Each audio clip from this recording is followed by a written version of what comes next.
Hello, and how is it going, everybody? It is Skullzi here, and this is episode 12 of the Gaming InSight podcast, and it took until 12 episodes to realize we didn't need to keep introducing yourselves. You know who we all are. Go ahead, guys. Oh, I'm King Fan Man. Hey, I just introduced myself. Yeah, no, Joey Caps. Me too. See, I don't know how to handle that because I don't want to just say, it's me and King Fan Man and Joey Caps. Yeah. Because then I feel like I'm not letting you guys talk, but then at the same time, people should know. But anyway, yeah, you know who we are, and we have a lot of stuff to talk about. There's a lot of things, not only Bethesda related, because unfortunately, if we're not pissed about Fallout 76, we gotta be mad about the game engine. So we'll touch on that later, but for now, we just got breaking news, like within the hour or two at the most, that Sony is not going to be attending E3 2019. But I have a theory that they are going to be attending E3 2019, and that they're going to be putting their own event up and announcing the PS5. Now, what do you guys think about this? That would be huge news if that's the case. I do agree that they're going to be at E3. I mean, there's no doubt it's going to be, their stuff's going to be shown at E3, so it's going to be just like they're there. Now, about the PS5, that's, I'm not sure about that, but that would be huge news. Joe, what do you think? You know what? It begs the question, when will we be getting the PS5 if they do show it next year? Will it be next fall, 2019, or 2020? Because when they show these things, let's say in the middle of the year, are they showing it for that specific year? Because didn't they do that for the Xbox One and PS4, or was that shown a year prior to its release? I'm not sure. I'm asking. I don't exactly remember, but I'd like to say that it was the same year because you'd think that would just make the most sense for hype and purposes. Yeah. Well, there's no doubt they've got something big to show if they're making this announcement already. No doubt. Yeah, and if they're hosting their own thing, they wouldn't host their own event at E3 just to show off some games or something. They're talking PS5 for sure. Yeah, they've got something big. Yeah, definitely. And that kind of leaves Xbox and Microsoft stranded alone on the main stage at E3 because Nintendo doesn't attend to E3 either, but they do at the same time by having their own event. Sony seems like they're doing this specifically for the PS5, so if Microsoft doesn't have the Xbox whatever to announce, then they could look like trash next year, unfortunately. Now, I know it's not near as big, but Microsoft had a pretty good announcement this week as well, buying Obsidian. No, that was pretty big too, yep. I wonder how the New Vegas diehard fans think about that, because that almost solidifies that they may not do another Fallout, unfortunately. Yeah, I mean, and that's okay, I think, because not a lot of the same people are at Obsidian that made Fallout New Vegas. Like Avalon, Chris Avalon, so that's huge, but I don't know. But we still could be seeing a very good RPG of some kind coming with a very big budget behind it now with Microsoft. Outer Worlds. Yes. Yeah. Todd Howard and them were saying that they want Starfield to be on next gen, and if it was in a playable state, last year, it should be almost done. And if the PS5 is going to be probably announced and released next year, does that mean Starfield next year? Well, we've been saying 2019 for a while, that it could be 2019. So. But now it seems even more real, and that gets me overexcited. That's insane. It's crazy. Things are getting amped up. Next year, I knew 2019 was going to be the start of something huge for gaming, and it just seems like it's starting in, I guess it's November. I mean, they're starting early, but geez. And we thought this E3 was huge.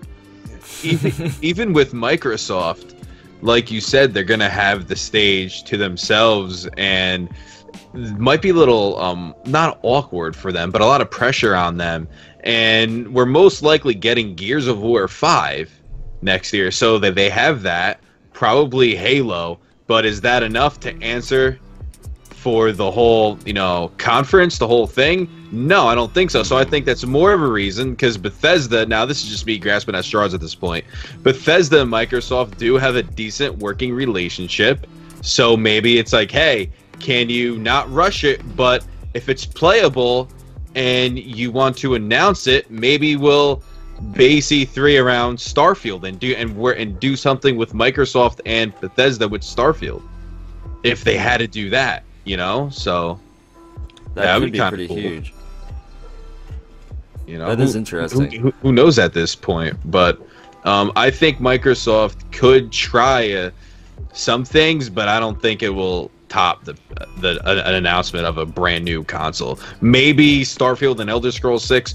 Definitely Elder Scrolls 6 could at least compete with that announcement, but I mean, it's a next gen console, so I don't know what you can do to compete with that.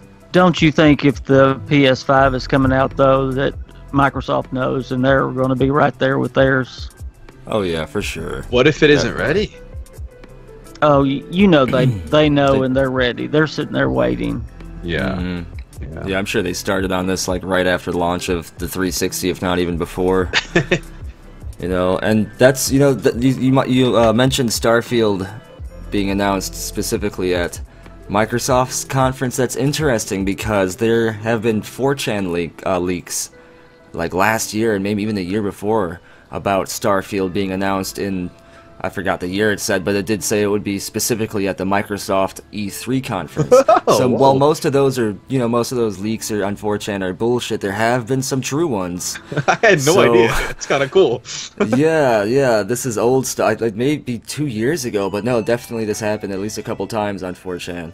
So that's kind of cool. So now we're seeing Sony kind of branching off and doing their own thing. So already it seems like this is kind of like a Game of Thrones moment for E3 2019.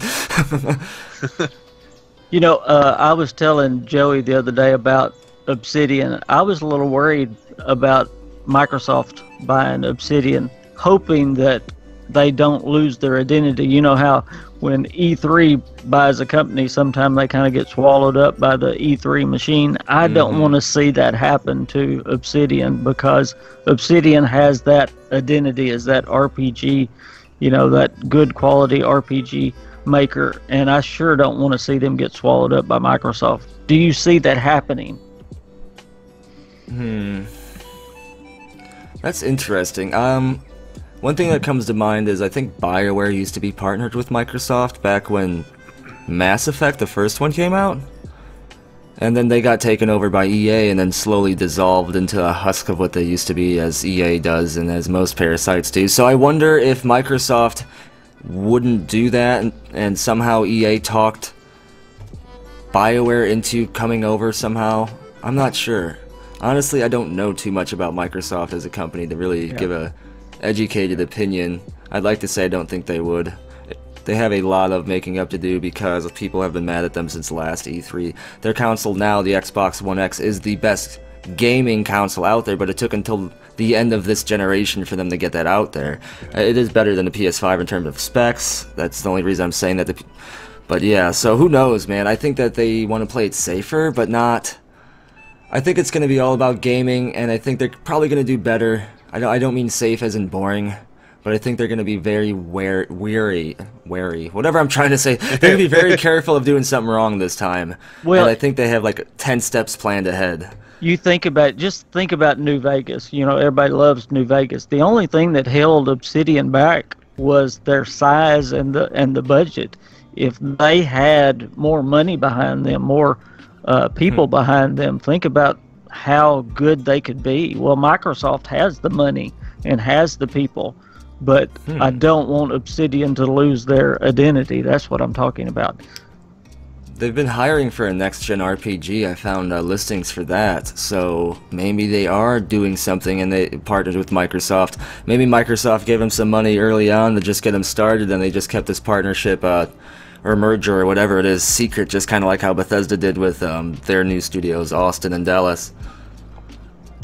Am I right about those places? Yeah. Yes. I would I would sure love to see a Microsoft exclusive come out with Obsidian, you know, an Obsidian-based Microsoft exclusive, because Xbox needs a good exclusive.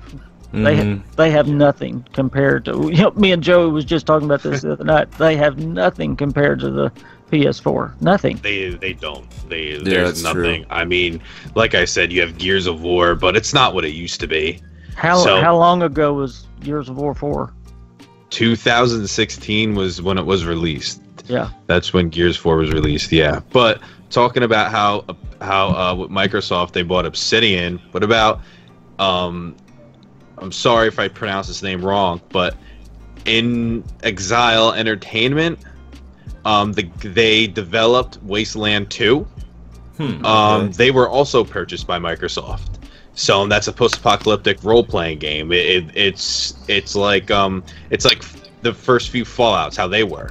Right. So they're really, it appears that they're really looking to make, a really good RPG. And to me, that's incredibly, exciting.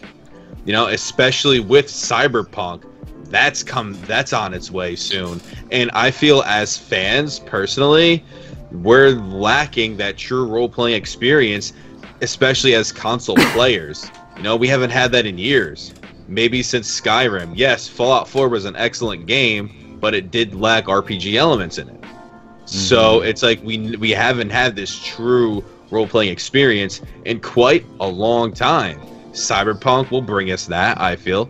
And then maybe this new game, whatever it is, in the future that Microsoft makes, with Obsidian and Exile Entertainment.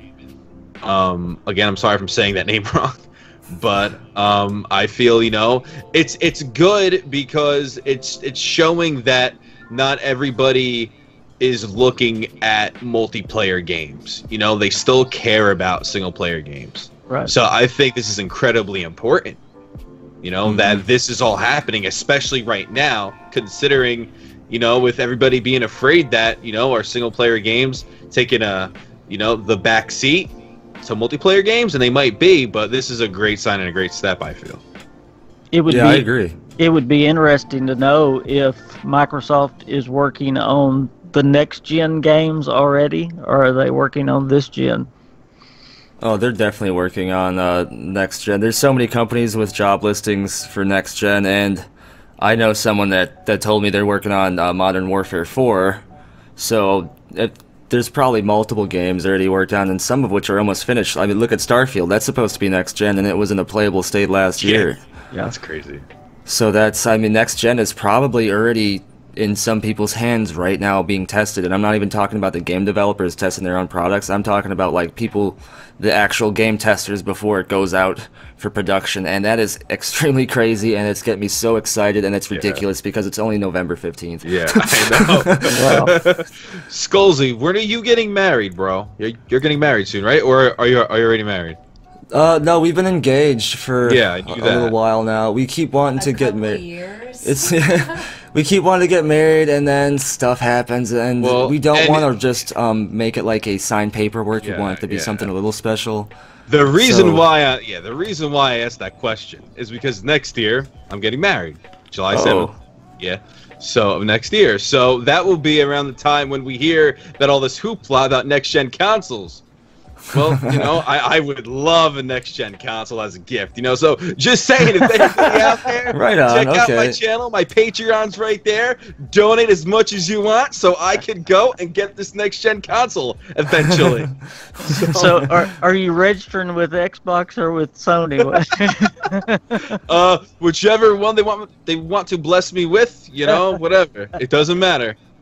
Honestly, I honestly don't know. I guess, maybe Xbox? That's the console that I play the most, but I also have a PS4 for its exclusives.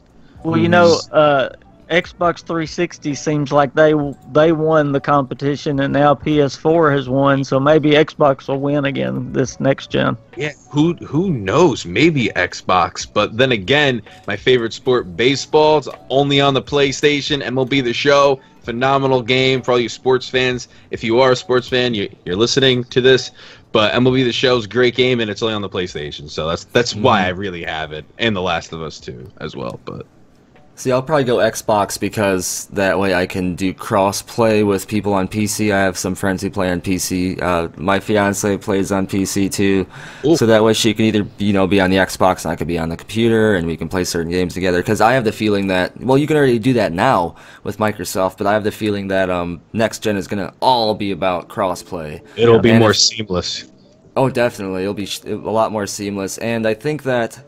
we were talking about multiplayer earlier. I think that there's a hidden agenda there, and multiplayer is just like the cover-up for this. I think that they want by next gen to be all digital, and I think everyone should prepare themselves for this. I don't think it's going to be all digital at launch, but they're going to punish you for buying the game, because you're going to have to buy this disc for like $20 to $30 more than you'd have to spend buying the game digitally, which is starting to happen already. And on top of that, if you look at a lot of these discs you buy now, that have a day one update, you're actually not downloading an update. You're downloading the game. The disc has less than sometimes 20 megabytes on it, and that's just a code to authorize the download of the game. They're going all digital, and they wanted to do that last gen, or this gen at the launch, but everyone freaked out and they kind of stopped. They backed out, it seemed, a little bit. But it seems like throughout this entire lifespan of this generation of consoles, they have slowly been going towards more digital, and now at the end of it, it's kind of very prominent. And with some of the trademarks and other stuff I've been finding about the PS5, I think that streaming and all digital is going to be one of the primary things for next gen, and maybe in the mid-span of the next generation of gaming's life cycle, like actual physical copies of games are going to be a rarity, if at all. Skullzi, and that sounds crazy. Can I give a rant? You just made me think of a rant. Yes. Oh yeah. Rant. Yeah. Yes. And I'm normally not the one that does the rant, but I ordered the physical copy of Fallout 76 because I'm the kind of guy, I like the physical copy, I like the box, I like the disc, and I got the Power Armor Edition and all that. And guess what comes in the box? Instead of the disc, you get a little cardboard. Oh yeah, with the code on it. Yeah. Yep. It's all digital. That's what's happening now. Yeah, they're gonna just start making people do it whether they want to or not, and people are gonna kick and scream. But if you want to play the games, they didn't tell anybody either. No, they're not going to. It's forceful now. They wanted it last time. They wanted it this generation, and people freaked out. Now they're just gonna force it on us, whether you like it or not. I don't know how I feel about it. I don't like it. I hate it. I hate it. You know, I like having a physical copy, honestly. I do too. I see both sides, and I actually like both sides, which is weird, right? I like having a physical copy because I'm nerdy, and I like seeing stuff, and I like to put stuff on display, and also for a business reason. Soon I'll have a webcam, and I may want a rack of games behind me, you know, whatever. But I do at the same time like all digital, because I remember having a Game Boy. I had all my games in my Game Boy in like a sleeve, like a little container, and I lost that container. So I lost all of those games within one day, permanently. If it was all digital, I wouldn't ever lose them, ever, as long as I knew my password. So I could see both sides. Yeah, I mean, and it really feeds into people allowing them to be lazy. For example, if you're just chilling on your bed, you don't want to get up, switch out the game if your Xbox or whatever is a little further away. You could just seamlessly, with your controller in your hands, go to the games that you have installed and downloaded and select them. But for me, honestly, like if I don't know if it's the same for you guys, maybe it's because I game share on Xbox, but if I'm not online and I don't have the physical copy, for some games I can't play them. But if I had the physical copy, I could. That's one thing that I don't like. Now, correct me if I'm wrong. Anybody in the comments, you could please do. But I've experienced that, and I don't like that. So does that mean that now I'm gonna have to be online all the time? Which, granted, I mostly am for the most part. But there might be an instance where I'm not. So it's like, you know, then that means I can't play anything. Yeah, I agree. That's silly. Once it's downloaded, you can play it. Okay, yeah, because I know I'm not making this up. But there was a game, I believe like NBA 2K19 recently. I wanted to play it, and I have it installed on my system, and I couldn't play it because I didn't have the disc, and it said I needed online services or something for it. Same with Madden. Some games you have to have online services. Some games you have to have the disc in to play. But then some games you can just it just downloads all of it. Gotcha. Yep. You know, it's just scary to me. It you know. But back to my rant. I'm mad. Yes. a Power Armor edition, and I got a little cardboard disc. Yeah. A little piece of cardboard. That's all I got. Talk about it, brother. Yeah. If you're getting a Power Armor edition, they should give you something, even if it's just like a little metal case or something. You know, just something. Yeah. Now I did get this. It did come with the steelbook, so I'm happy with the steelbook. Okay. But inside the steelbook is a little piece of cardboard. That's it. It's a baloney. You know, I think that happened with. No, it didn't happen with Dragon Age. Oh, something did happen though with Dragon Age. I think it was Inquisition. To where you did have to be online even to play a single player RPG game, and it's because with that game you can take your previous decisions from the previous games and load it into your game, so it kind of, you know, it gives you a better background and a better world based off your previous decisions from Dragon Age 1 and 2, Dragon Age Origins and Dragon Age 2, kind of like how Mass Effect did. So if you use this feature, you would need to be connected online in order to have access to that data. And if you didn't have an online connection and you would try to load your save game, it wouldn't let you because you didn't have an online connection and it couldn't get that data. So yeah, I learned that, and I was kind of angry about that for like a weekend when Comcast was being horrible. Yeah, our internet is terrible here in Arkansas. Awful. A lot of American internet is. Like, it may be great over in, like, other parts of the world. Like, Europe has amazing internet. Like, parts of Asia, lots of Asia has awesome internet. America just doesn't. It's just the truth. And I don't know why that is, but it's just how it is. I know that Dom has great internet. I know that. And I envy that. Dom. I don't... Not to get off topic, guys. I'm really sorry. I'm on the YouTube homepage, and there's a video. It's recommended for me to watch, and it's about the Anthem. You heard about the game Anthem? Yeah. Well, and in the thumbnail, they legit look like Power Rangers. Power Rangers. Yeah, Spitting essentially. image of Power Rangers. Like, whoa. Yeah. Like this, it makes me excited. But Power Rangers in Power Armor. Yeah, like when is that game coming out? When's Anthem coming out? You know, I don't know. What kind of the game is it? Is it an MMO? It's kind of like no, it is and it isn't. It is online multiplayer, and it's kind of like a mix between like I don't even know. It's hard. It's like Destiny and Mass Effect-esque. Maybe. Because it reminds me of the Mass Effect Online with how the characters move and all the armor, and even like just a lot of the abilities look like they're pulled straight from Mass Effect, and it's BioWare. So I think it's supposed to be kind of like their own version of Destiny. Okay. Yeah, I actually got excited about the game until I learned it was multiplayer. But it does look really, really good. It does. It looks pretty sweet, like especially when the dude launches 8,000 million rockets on the thing. Yeah. It looks pretty cool. But no, yeah, I think it's just supposed to be like BioWare's version of Destiny, but much better. Maybe like larger worlds, more open, and not quite as massive as an MMO. Maybe like more like in the style as Fallout 76. I'm not exactly sure though. I'm not an expert on Anthem. And it does look awesome. I don't remember if we announced, but did you hear they're going to do another Mass Effect they announced? No, did they announce it, or didn't they just say that? They tease it. They teased something at N7 Day. Yeah, they actually teased that they're going to do another Mass Effect.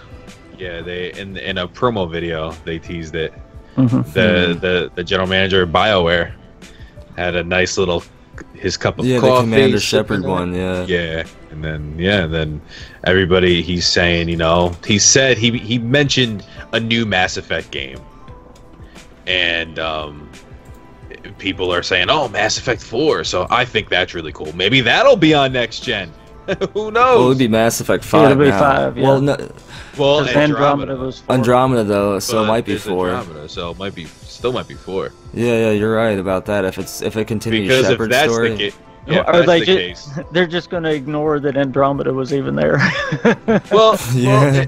well, then technically, what you're saying is New Vegas wasn't really there. It's going to be like Brotherhood of Steel and Fallout. Yeah. Going to ignore it. That's a whole nother galaxy. Don't think about it. It's not canon. Jeez.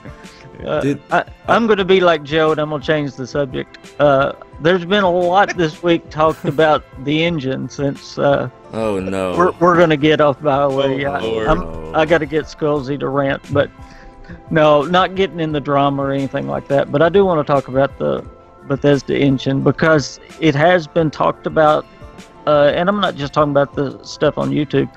Todd Howard's talked a lot about the engine and the engine parts, and there's some of the engine they like and some of the engine they don't.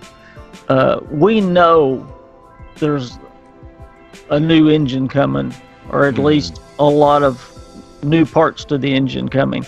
Practically a new engine, yeah. Yeah, practically a new engine. Well, there's only one part of the engine they're keeping. What is it? The editor or something like that they said they like. Their world builder. Yeah, the world builder. But they're redoing it as well. So Starfield is going to have a totally, it's a totally new system. A totally new engine with all kinds of new parts, I guess, if you will.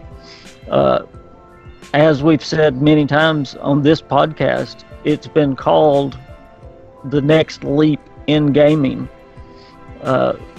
What kind of engine do you see this game having?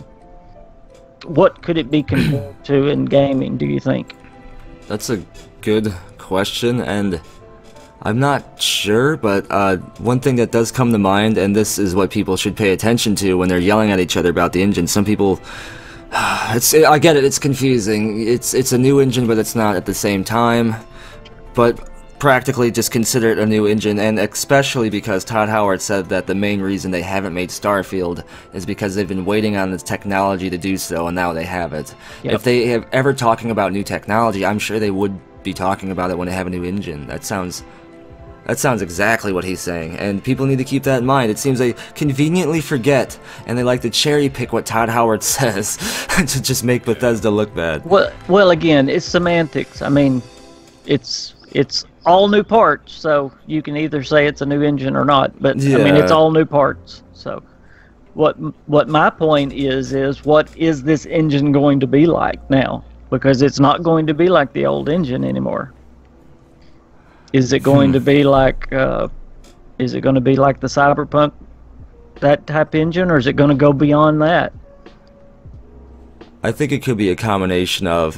There's a leaked Elder Scrolls 6 gameplay video that was total bull, and it was just someone running around in first-person mode in Red Dead Redemption 2 in 4K. And it looked amazing and believable unless you just didn't recognize the areas, but it looked really good. And I think that might be some kind of combination between a normal Bethesda-style engine that we're used to, and maybe something like what Red Dead 2 has done, with the very beautiful ambient worlds, NPCs that are more lifelike, better animations and physics, and Todd Howard also said they have a new animation engine on top of all this new technology that's going to allow them to make Starfield. So that's, to me, I think that's the most likely thing, is a new engine that still feels like we're playing a Bethesda game, but it's something even beyond that, like double Bethesda.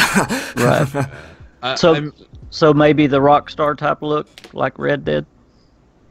Is that a good comparison, maybe, for just people trying to get in their mind what this might look like? I would say so. Look up, Red Dead first-person mode in the countryside, or look up that video I talked about, the leaked Elder Scrolls 6 gameplay one, if you can find it.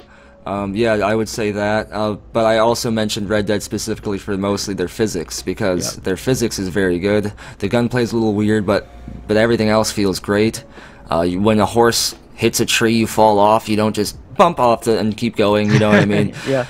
So I think that's something we're definitely going to see. I think we're going to be, we'll play the game and we won't be so sure yet. It will look really good and kind of feel similar, but once we start interacting with the world and seeing how everything feels, and from there how vast it is on top of that, we're going to be blown away.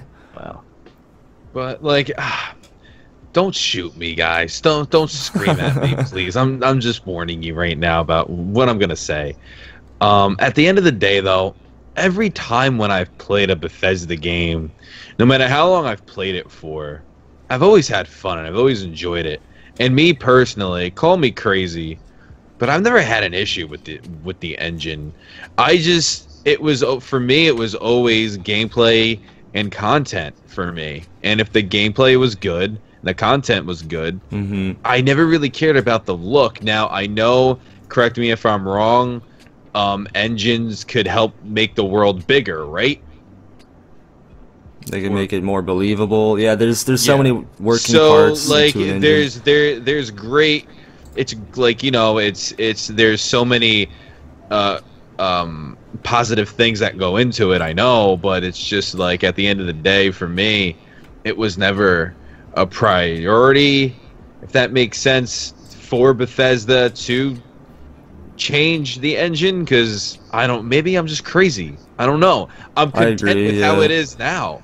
Honestly, like if you gave me Fallout 4 with and you made it look like a modded version of how Fallout 3 looks like, if you just did that for me but called it Fallout 4, I would have been perfectly fine with that. Yeah. You know, because I modded Fallout 3 and I only added a few like iron sights and a few other things.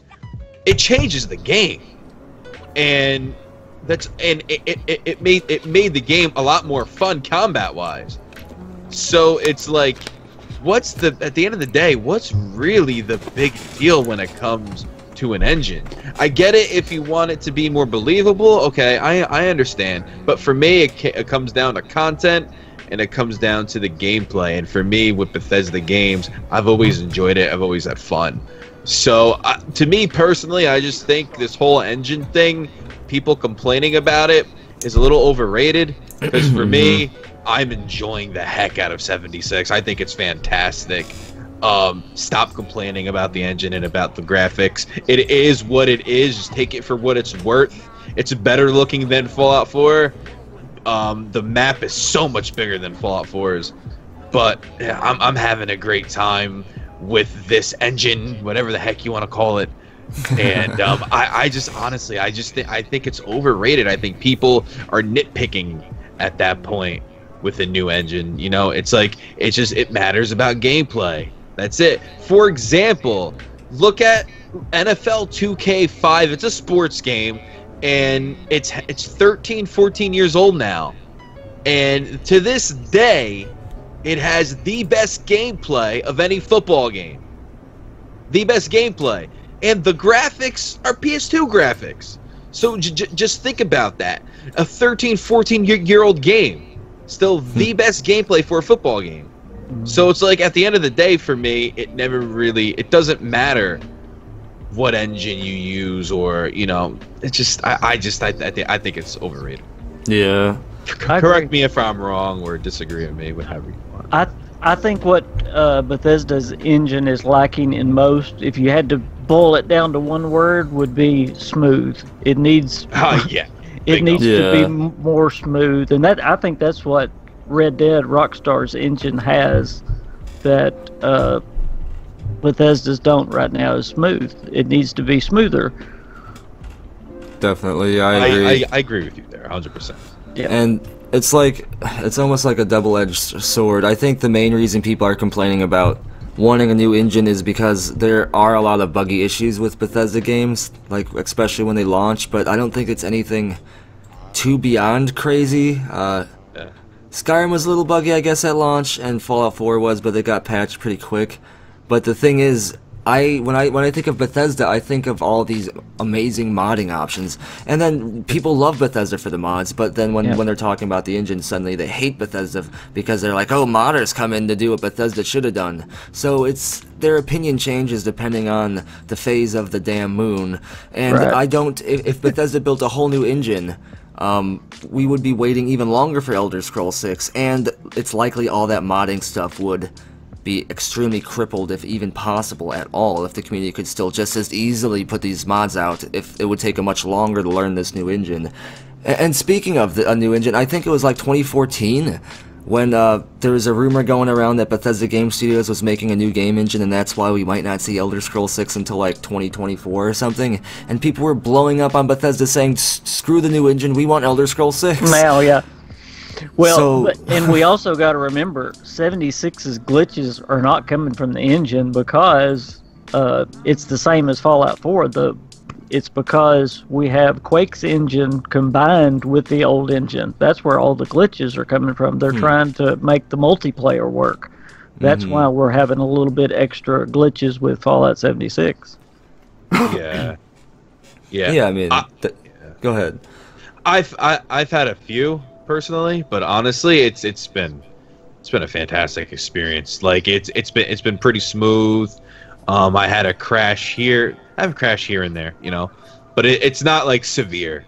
It's not like unplayable. It's an online game. You know, you're gonna have issues. I think they have done a fantastic job. Call me a fanboy all you want. I don't care whatsoever. BGS has done a great job with this game, and regardless or not, just like did you guys see that letter that they wrote to the fans? Like the one I'm not talking about. I'm not talking about the one where not that one. There's another one, and I guess you could call it, you know, satire, where they completely just saying, you know, pretty much at the end of the day, I don't know if it was from them, but if it wasn't and they made that, well, great. But at the end of the day, it's like you're gonna buy the game no matter what. So like no matter what we make, no matter how much you hate it, you're gonna buy it, no matter what.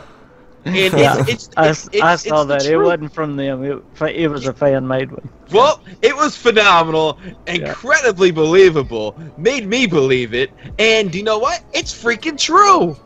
Yep. You're gonna buy. I wonder, do you guys know how well 76 did in sales on day one? Do you guys have any idea? I gotta look that up, because I don't know. In 24 hours, did almost $1 billion.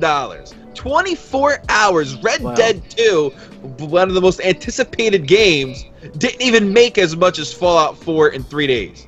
So that's amazing how much impact Bethesda has, and that was 3 years ago. It is. So I can't even imagine. I mean, granted, there wasn't as much hype and positivity around the launch of 76 when, you know, the same for Fallout 4. It's not the case here, but it's amazing the amount of money that Bethesda generates with their titles. It's absolutely it's amazing. And I'm wondering right now how much money 76 has made on day one. I'm wondering. I do have to mention, since we're talking about 76, have y'all seen the Metacritic scores on 76? Oh, good God Almighty! Yeah, a bunch of trolls probably. Oh, they're awful. Nobody's doing real reviews. They're either scoring at 0 or 10, and right now it's I'm doing it from memory, but I believe it's PS4 is a 2.4. No, that's Xbox. PS4 is a 2.9, and PC is a 3.2. Jeez. And the game hasn't even been out for like more than a day or so, and they're probably basing all of their opinions off the beta, which is inaccurate. That's a day and a half. Yeah, so that's all stupid. Metacritic should just reset the damn... Well, then they just go back on there and do the same thing again, I guess. So it doesn't matter. It's what is it, Diablo Immortal, how they kept deleting the trailer and re-uploading it to reset the like-dislike ratio, because people were disliking the video to hell because it was the mobile game and everyone wanted Diablo 4. Well, that's just not right. I mean, they're not being fair with it at all. They're not even, what is it called? They're review bombing it. Yeah. They're purposely driving it low. Yeah, in my opinion, call me crazy if you want. I don't care though. I honestly feel like big companies like, you know, IGN or Metacritic or whoever, that they're so overrated, and I think my opinion, I think they all suck. when it comes to a review and reviewing all these games. How do you really feel, Joe? I think YouTubers do a much better job. Like, for example, ACG, I don't know if you guys know who he is, but he does a fantastic job at reviewing a game, his honest opinion, and breaks it down great. I just really feel that these big companies are absolutely awful because they'll tell you that, oh, this game is great, and you go and play it, and everybody hates it. So it's like, I've experienced that a lot with sports games. You know, like they'll say, hey, Madden's great this year. It's the same freaking thing, copy and pasted from the year before. What do you mean it's great? How the heck did that get an 8.5 and Fallout 76 gets a 2.6 or whatever it got? Are you insane? Isn't this the first Madden on Frostbite? I don't know. I'm just saying that people are stupid, and all these review companies, whoever they are, they stink. I don't like, you know, I don't like saying this thing. I don't like being this type of person, but they stink. Joe, you need to come out of your shell a little bit. They're just awful. It's like it's come on. It's like, what are these companies paying you to No, that's happened before. Like, that's actually happened. Yeah, I know, and it's give an honest review. Like, I go to YouTubers, I don't go to IGN. They're not reliable. Oh, NBA Live has a 7.5. Are you crazy? Doesn't even have a franchise mode. That mode's broken. Come on! All you can play is Ultimate Team and My Player. You can't play franchise mode. That's been a staple in sports games for years. Yeah, that's How crazy. do you get a 7.5? Where's your 2.6 that Fallout 76 got? Come on! Gee, I'm sorry. My parents are probably upset at me right now. They're in the other room. But this is baloney. I'm sick of it. No, it's true, and the community's just, they don't even know what the hell to believe. They just want to be mad. They just want to be angry all the time about whatever's going on, and it's so freaking annoying. It's so annoying, man. No, it is. It is, and like, you know, you don't have to like the game. There's some things that were wrong with it. I think that the server issues at launch were pretty shitty, excuse my language, along with a few other things. But I mean, it's GTA 5, when you would start it, your character would fall onto the ground and have a seizure as the quest giver would stare at him from a car window, and you would have to turn off your Xbox and restart the game. Like, that's not happening. So, so I don't understand. Like, I get it. Like, it's Bethesda has buggy issues, whatever, but people are focusing on Bethesda so hard for a reason, and it's because they know that they create something special, and the world in Fallout 76 has so many little things that you can just walk across and find more than any other Bethesda game. And on PC with the graphics turned all the way up, they're not bad for what it is. It's pretty good. They even take the parts that don't look good and find a way to blend the terrain to where it looks kind of good. Maybe I'm wrong. I don't know. Maybe I get hit in the head and my eyes are bad. I just think that the drama of if anything, the drama needs to chill the hell out. It does. Especially with the engine thing. That is so uninformed. Yeah. Most people don't even understand what an engine is or how it works. Yep. If Bethesda was to create a whole new engine, they may as well just hire new people, because they're going to lose all their... They'll still have their game dev experience, but their experience honing on that engine. Like, let me put it this way. Like, if anyone who watches movies or shows or even anime, like the warrior who knows his sword or his sniper rifle and has used it for 30 years, like Zaid from Mass Effect, that's his gun. Like, he knows how to use that, and with that thing in his hand, he's going to do unbelievable things. That's just because he's used to using this thing, and it's what he's been using. Yeah, he can probably switch over to something else and eventually be good at that too. But that's what the game engine is to game developers. That's why Ubisoft has been using the same engine. The new Doom has parts of the original engine from Doom. Red Dead 2 has parts from GTA 4, the Rage engine, and then even further back, framework from GTA 3 in some places. Wow. That's right. Everyone wants to correct me in the comments when I say that it's from GTA 3. I know it also has Rage from GTA 4. I don't say that because it has freaking framework from GTA 3 and that trumps that. It goes that far back. People use these engines because it's their identity as a game developer. That's why if you pick up Red Dead 2, it feels like Red Dead 1 but better, because it's the same engine. You're playing from the hands of the same developers. That's their creation. That's like, it's the feel, the vibe you get from the game, the way it controls, all those little things. You know what I'm saying, you know what I'm trying to say. Like Oblivion, it's totally like way back old game, but when you play it, it still feels like an archaic version of Skyrim now, you know what I mean? It's gonna be like that, and that's why game developers don't just decide to stop every time there's a new generation of technology and take 10 years to make a new game engine, or 5 or 4, especially when they want to make games for launch at the next gen. That's right. People need to just chill out on that. I get the hate though, I get it. Like, I've had some frustrating moments in Bethesda games, and I've cursed, I love you Bethesda, but what the hell is this? Like, I lose 3 hours of progress because I forget to save because I decide to get my power armor and I can't move. Like, you know what, I get it. I totally get it, everyone. I get it. I can't put a book on a shelf still, Bethesda? Still, I can't put a book on a shelf? When is my character gonna figure out how to use his hands, Bethesda? How many games do we need to do? Or climb a ladder. Yeah. So I get it, or climb a ladder. I get it. Like, everyone wants to call me like, oh, I'm just talking all this good stuff about Bethesda. No, there's things I don't like about it, about the engine. I get it, but I'm a realist in terms of knowing what a new engine is and why you can't just say an engine is new if it's completely rebuilt. Yes, technically, I guess Mr. Pocket Protector and looks up your dictionary words all the time. I guess technically, yeah, that's true. But from a gaming industry perspective, if something is rebuilt for new technology, or if enough of an engine is changed and the framework is changed, it's a new engine. And speaking of Bethesda's engine, it's not just one piece. There's so many things that are constantly changing. So it hasn't been the same engine for who even knows how long. Well, and as far as I know, and of course I've watched your stuff, and I know who you're talking about. I watched his stuff as well. Everything but the editor is going to be brand new.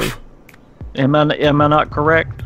Everything but the editor is going to be brand new with Starfield. I think Starfield is going to have more in common with, it's going to be a lot new, but Elder Scrolls 6 will definitely, I think, be that way. Starfield may still have some elements, at least that we can detect from the earlier engine and 76, and I say that mostly because they have hinted at wanting to possibly release it for this generation, but Elder Scrolls 6 will definitely be the true experience for Bethesda next gen. Starfield will still be badass and will still feel amazing, but I think if you just hold that in mind and knowing just how amazing Starfield will be, and know that years from that point there'll be something even more amazing from Bethesda. Right. So yeah, that's how I think that's gonna go. Yep. And I'm so hyped. Despite the drama, despite all the drama.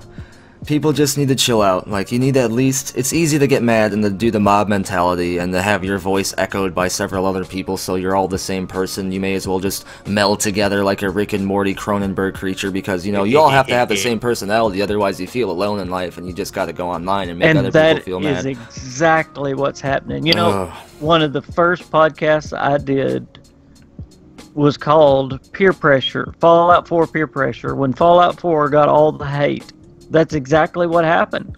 People started clumping up together and griping about Fallout 4, and it just grew and grew and grew and grew. The hate grew, and that's what happened with Fallout 76. It started a little, and it's just grown and grown and grown, and now it's just gotten ridiculous. Mm-hmm. Yep. It's a mob mentality, and it's ridiculous. It's disgusting. And there's so many like other, I don't know what it is, but there's a lot of other content creators out there that seem misinformed about the engine as well, and then I get comments in my comment section saying, well, so-and-so said this, and they're like 30 times your size, so I'm gonna go with them. And I just think this sucks, because now we have people out there thinking that this information is true because so-and-so said it because of their numbers. Yep. And I do respect some of these creators, but the thing is, you need to take a step back before you just say something that can affect the direction the community's going in terms of how they feel about stuff. Absolutely. I don't know. I'm just I feel exhausted about this. And you know, that's what got me upset about the content creators being negative about Fallout 76, because I knew what it was doing to the community. It was just growing that hate, and I knew they were doing it for views. I knew exactly what they were doing, but I could see what it was doing to the community. and that's why it bothered me so bad. Yeah, I don't think this engine thing would be so bad if it wasn't for the Fallout 76 drama. I think if there was a big period of no drama and then this engine thing happened, people would at least settle down or listen to reason. But now, since the mob is already outside throwing stones, they just heard something else that pissed them off. So now they're only going to pick up more stones now. So now, yep, and now the voices of reason are even more overpowered by all of these angry people that just want to repeat and regurgitate false information, because there's so many of them saying the same thing, and there's this guy with so many so-and-so followers, so he's true. Okay, North Korean, okay. Anyway, it's like, really, just someone has all this power, so that makes them right. That's my North Korean reference there. Like, it's people need to calm down, and then we're gonna get called fanboys, right? But no, like I said, like I just ranted about Bethesda and the effing books on the shelves. There's things I don't like about it. Like, Bethesda is probably my all-time favorite, but to be honest with you, when Mass Effect was out, and at its prime before Andromeda, BioWare was at least tied with them, and Rockstar was as well before they ripped me off on YouTube. Yeah. Rockstar is still up there, to be honest. Like, I don't know between Rockstar and Bethesda, but I still prefer Bethesda because they just have given me more memories, and all of the other stuff surrounding Bethesda and their games and the lore is just amazing. So that's why I go Bethesda. Yeah, the engine has bugs, but whatever. Are we gonna focus on that? You could load a previous save. Shut up. Get over it. Absolutely. Like, Hey, move on. before we run out of time, Joe, did we mention your news about Cyberpunk? Oh yes, we need to go to Cyberpunk. Which one? What news about it? You said there's been a lot of stuff lately. The new news about The one that I posted today? Yeah. Did I say it in this podcast? I don't think was so. that through conversation That was beforehand? prior. I don't know. Say it again. We'll talk about it. So what's really cool, I think, and I feel Cyberpunk, this confirms that it's definitely coming next year, 2019, for sure. There's two things, but I'll talk about my recent video. It's confirmed that it's going to be an Xbox One X enhanced game. They confirmed with Microsoft. That means this generation. So this generation of consoles, it's confirmed for. So it's not a next gen release, which it probably will be anyway. But it's not just for the next gen consoles. It's for this gen.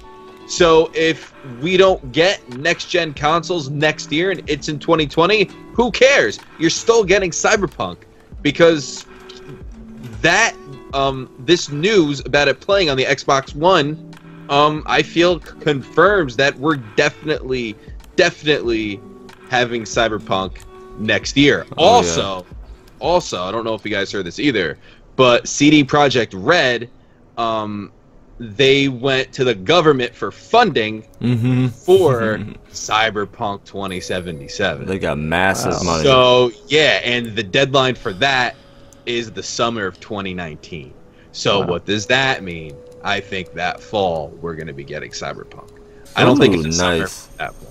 So those two things, huge chunks of news that I feel confirms the release of Cyberpunk next year.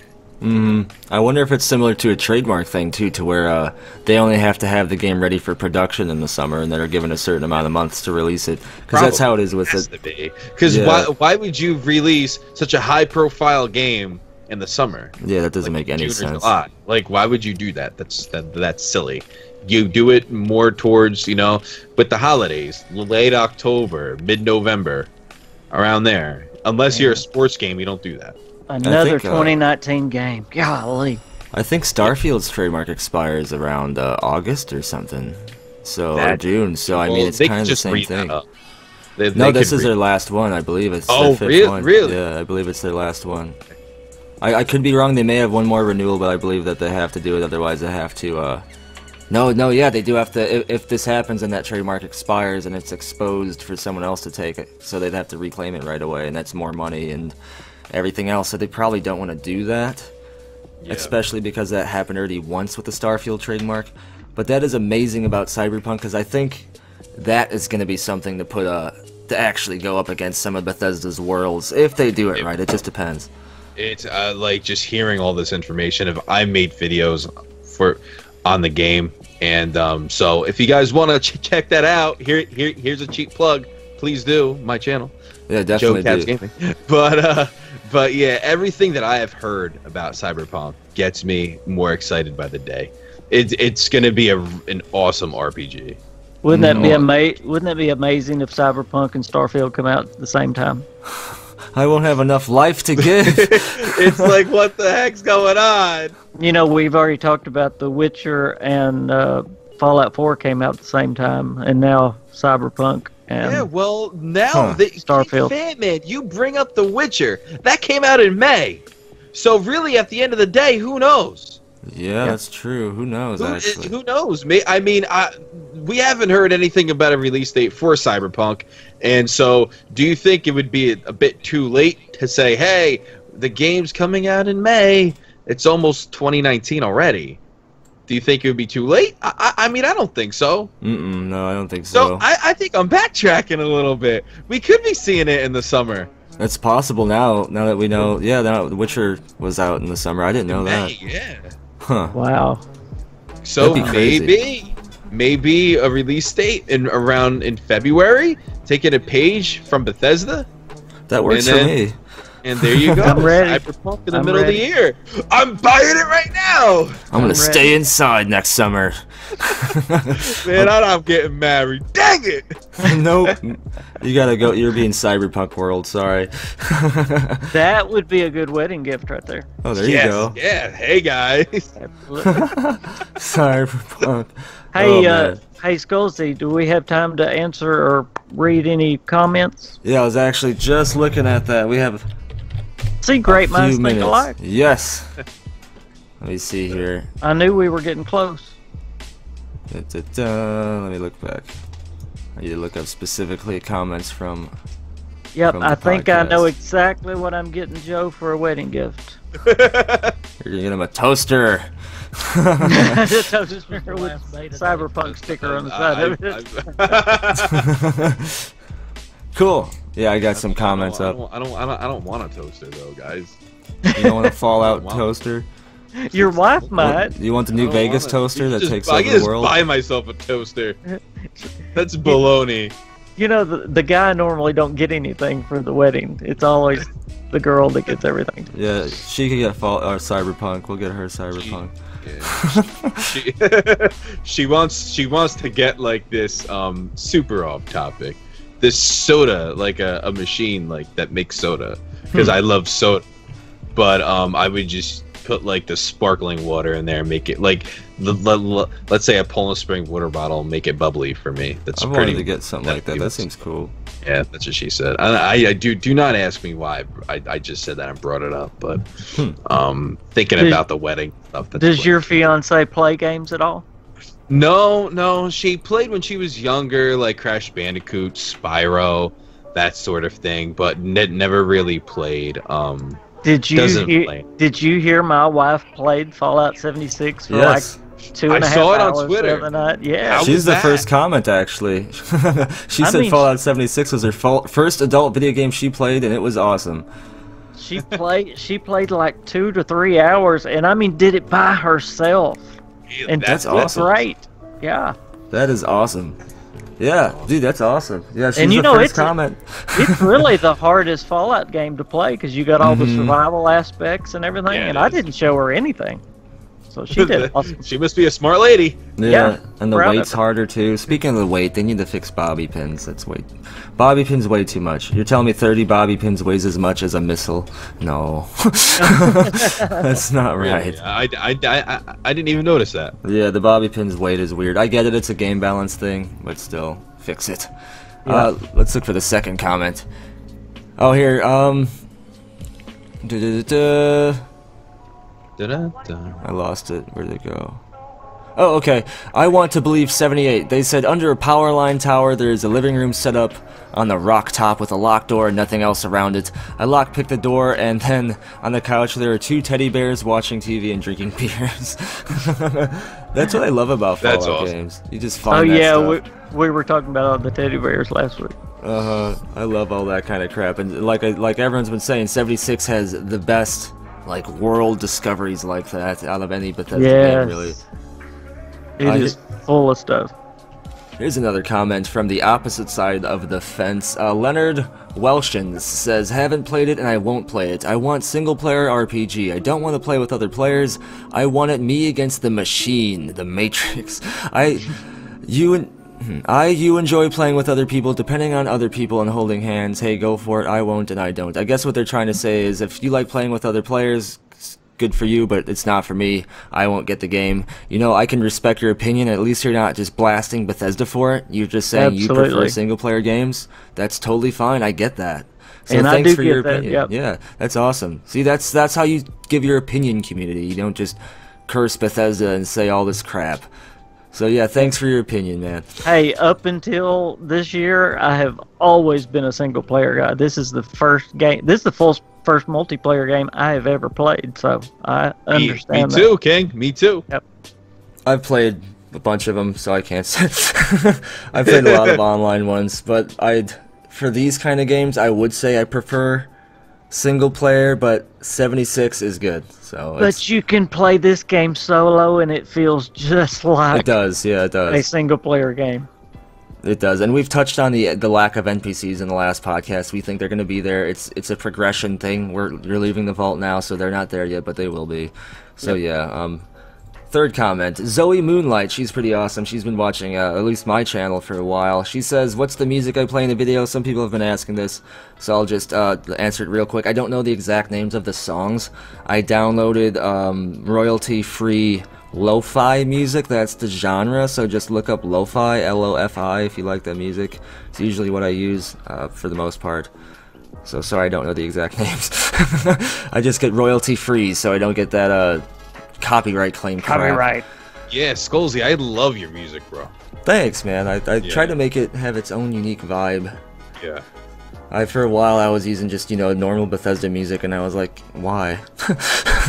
Why do I have to use the music from the game? I love your music. Like, I used to find myself, like, I would hum them at work. Oh, really? Yeah, I'm not, no joke. That's pretty awesome. Yeah. Oh, here's a good comment. Zach J.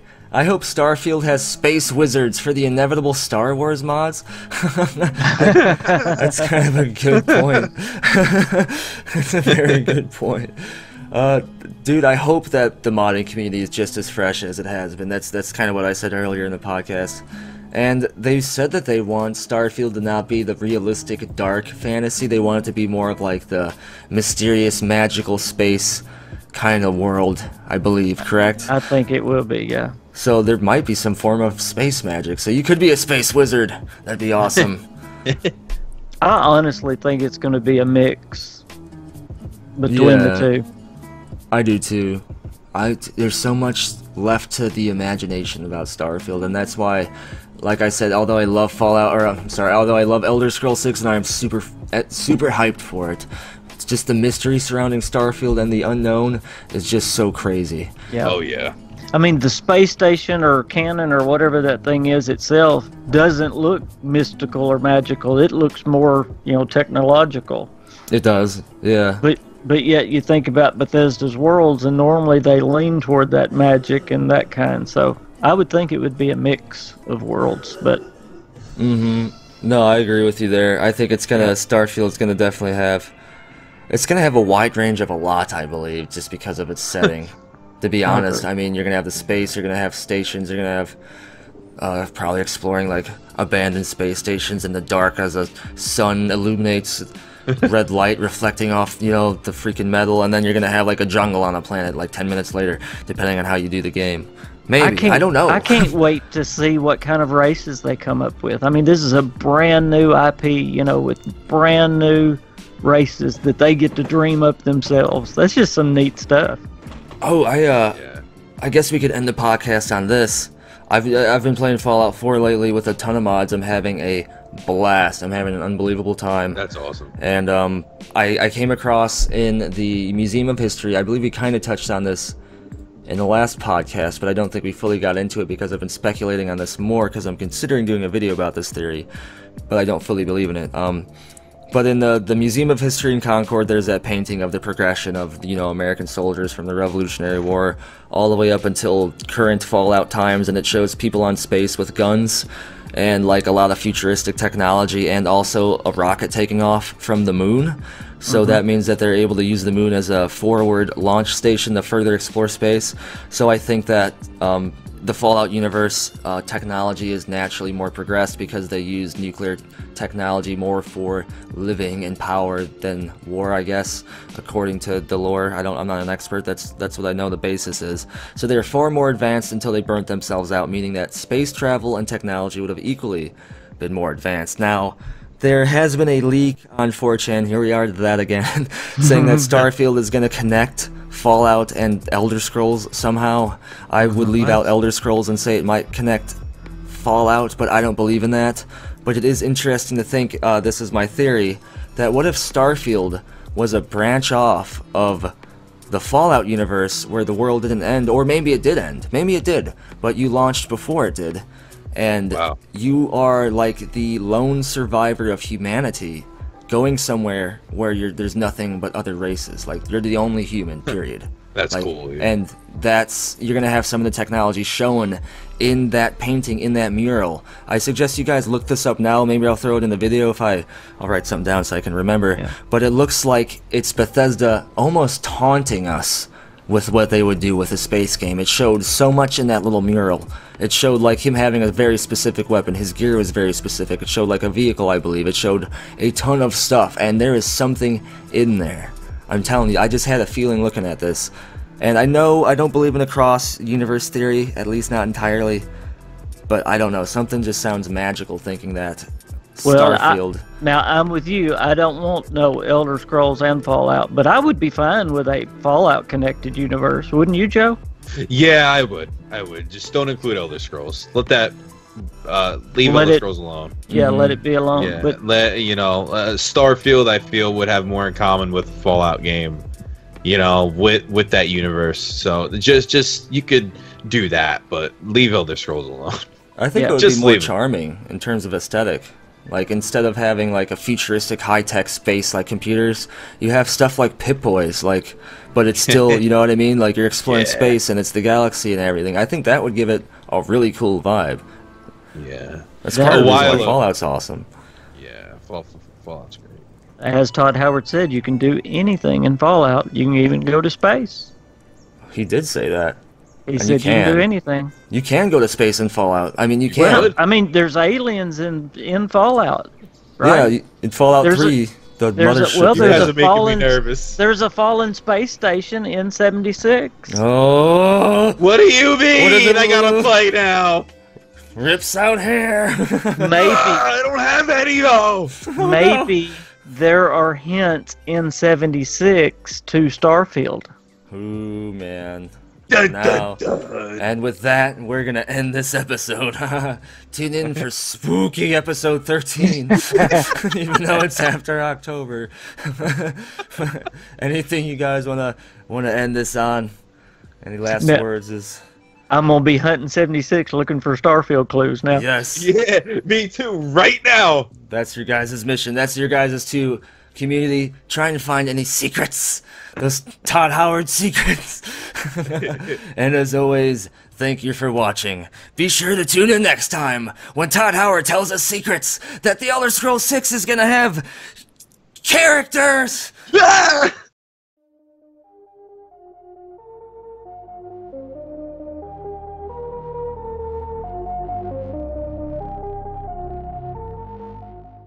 Bye, have a great time.